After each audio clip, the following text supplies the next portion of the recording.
NCERT 12th Physics Exercise 9.6. A prism is made of glass of unknown refractive index. A parallel beam of light is incident on the face of the prism. The angle of minimum deviation is measured to be 40 degree.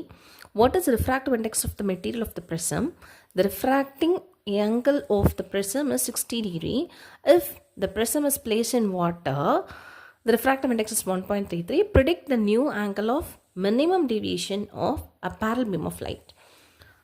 So என்ன சொல்கிறாங்க, ஒரு prism இருக்கான், கிளாஸால் மேடாக இருக்குது. Okay, ஒரு barrel beam of light வந்து ஒரு of the ஃபேஸில் வந்து இன்சிடென்ட் ஆகுது. அதில் ஆங்கிள் ஆஃப் மினிமம் டீவியேஷன் எவ்வளோ சொல்கிறாங்க? It is 40 degree. இது வந்து டிஎம்னு சொல்லிக்கலாம். 40 degree. What is the refractive index of the material of the prism? Refractive index என்னன்னு கேட்குறாங்க.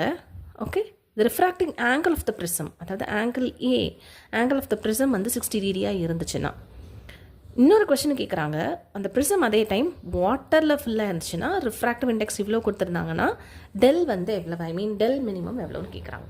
Okay, that's all. ஸோ இப்போ சொல்யூஷன் நமக்கு என் கேட்குறாங்க. ரிஃப்ராக்டிவ் இண்டெக்ஸ்க்கு டேரெக்டாகவே நமக்கு ஃபார்முலா இருக்குது. என்ன இருக்குது? Sine of A + dm/2 divided by sin A by 2. இதுதான் நமக்கு ஃபார்முலா. ஸோ டேரெக்டாக சப்ஸ்டியூட் பண்ணிக்க வேண்டியதான். ஸோ சைன் ஆஃப் ஏங்கிறது 60, டிஎம்ங்கிறது 40, ஓகே, 2 டிவைடட் பை சைன் ஏங்கிறது 60/2.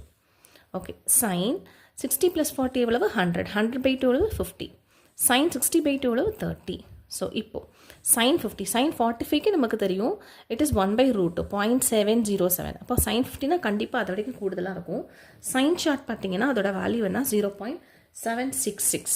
ஓகே, பை இப்போது டிவைடட் பை சைன் 30. சைன் 30 என்ன? 1/2. இப்போ 1/2ங்கிறது இந்த 2 மேலே வந்துடும். இப்போ நான் அதை மல்டிப்ளை பண்ணேன் அப்படின்னா அதோட ஆன்சர் வந்து 1.532. ஓகே, ஸோ அதை அப்ராக்சிமேட் பண்ணி ஒரு 1.5 எழுதுகிறேன். ஸோ என்னோட வேல்யூ என்ன? இட் இஸ் 1.53 இல்லை 1.53 கூட போட்டுக்கலாம். சரி, இப்போது இதே ப்ரிசத்தை நான் என்ன பண்ணுறேன்? வாட்டரில் வச்சுக்கிறேன். ஓகே, இப்போது அந்த if the prism is placed in water, அந்த வாட்டரோட ரிஃப்ராக்டிவ் இண்டெக்ஸ் வந்து 1.33. Predict the minimum angle of minimum deviation. இப்போ டெல்எம் வந்து எவ்வளோன்னு கேட்குறாங்க. ஸோ நமக்கு வந்து இதோட ரிவர்ஸ். இப்போது N/1, இப்போ இந்த ப்ரிசம் இருக்குது, வாட்டரில் இருக்குது, கரெக்டாக. ஸோ ரேஸ் உங்களுக்கு படுதுன்னா வாட்டரில் இருந்துட்டு தான் நமக்கு கிளாஸுக்கு போகும், கரெக்டாக. அதாவது N/1ங்கிறது என்ன எழுதுவேன்? N2/N1 எழுதுவேன். ஃபஸ்ட்டு மீடியம் வந்து என்னது? வாட்டர், கரெக்டாக, வாட்டர். செகண்ட் மீடியம் தான் என்னது? கிளாஸ். அந்த செகண்ட் மீடியம் தான் நம்ம இங்கே கண்டுபிடிச்சிருக்கோம், 1.53. ஓகேவா? Which is equal to sine of A தெரியும் 60, ஓகே, டிஎம் நமக்கு தெரியாது, by 2 divided by sign A/2 தானே, 60/2 தானே. ஸோ சைன் 30 டிகிரின்னு போட்டுக்கலாமா? சரி, இப்போது 1.53/1.33 இதோட வேல்யூ என்னன்னு பார்த்தீங்கன்னா இட் இஸ் 1.15. இதை மல்டிப்ளை பண்ண 1.15 which is equal to sin 60 + dm/2 divided by 1/2 வரும். ஸோ 2 இங்கே மேலே போகுது. இப்போ இந்த 2 கீழே வந்துச்சுன்னா 1.15 வரும். ஸோ 2 இங்கே போட்டுக்கிறேன். ஓகே, ஸோ 1.15/2 ஓட ஆன்சர் என்ன? 0.575 which is equal to sin of 60 + dm/2. அப்போ 60 + dm/2, 60 + dm/2 என்ன எழுதிக்கலாம்? sin inverse of 0.575. இப்போ சைன் சார்ட்டில் 0. நமக்கு 0.5னா 1/2, ஸோ 30 டிகிரி கிட்ட கிடைக்கும். இப்போ 0.575னா அது வரைக்கும் கொஞ்சம் கூடுதலாக இருக்கும், புரியுதா? ஸோ இதோட வேல்யூ என்னென்னா 35 டிகிரி.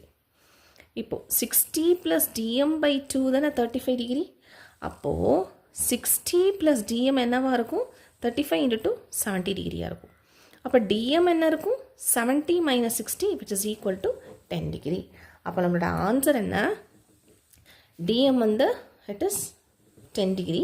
ஸோ ஃபஸ்ட்டு கேட்ட N ப்ரிசம் மேக்னெட்டிக் ரிஃப்ராக்டிவ் இண்டெக்ஸோட வேல்யூ என்ன? 1.53. So this is the answer.